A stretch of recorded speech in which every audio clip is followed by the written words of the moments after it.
ଘରେ କିଏ ଅଛ?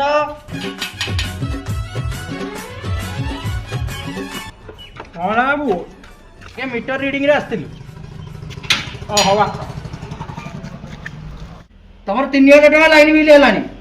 ହଁ କାଲି ସୁଦ୍ଧା ପଠେଇ ଦିଅ, ନହେଲେ ଯେକୌଣସି ମୁହୂର୍ତ୍ତରେ ଆମେ ଲାଇନ କାଟିଦବୁ। ଏଇ ନିଅ ତମ ବିଲ୍, କାଲି ସୁଦ୍ଧା ଯେମିତି ହେଲେ ପଠେଇ ଦବ। ଆମେ ଯାଉଛୁ। ହଉ। ହଁ ହଁ। ହଉ ହଉ କାଲି ପଠେଇଦେବି ଆଉ।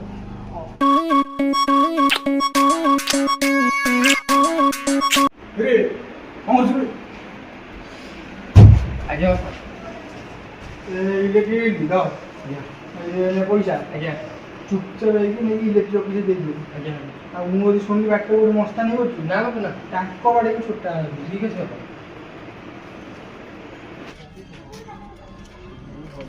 1000 ଟଙ୍କାରେ ଟିକେଟ କିଣି ଗୋଟେ ନୂଆ ବାଇକ୍ 10,000 ଟଙ୍କାରେ ଟିକେଟ କିଣି ଅଫର ଜଲ୍ଦି ଆସନ୍ତୁ। ଧମାକା ଅଫର 1000 ଟଙ୍କାରେ ଟିକେଟ କିଣି ଗୋଟେ ନୂଆ ବାଇକ୍ ଘରକୁ ନେଇଯାଆନ୍ତୁ। ଅଫର ଜଲ୍ଦି ଆସନ୍ତୁ। ଧମାକା ଅଫର ଜଲ୍ଦି ଆସନ୍ତୁ। ଧମାକା ଅଫର। ଆରେ ଭାଇ ସତରେ କଣ 3000 ଟଙ୍କାର ଲଟେରୀ କିଣିଲେ ଗୋଟେ ନୂଆ ବାଇକ୍ ମିଳିବ? ଆଥର ମୋର ତ ସ୍କୁଟି ପଡ଼ିଥିଲା, ଏଥର ତ ଆମର ଭାଗ୍ୟରେ ପଡ଼ିପାରେ ବାଇକଟା ଆଉ। ହଁ ନିଅ ନିଅ ଭାଇ, ଯେମିତି ହେଲେ ପଡ଼ିବ।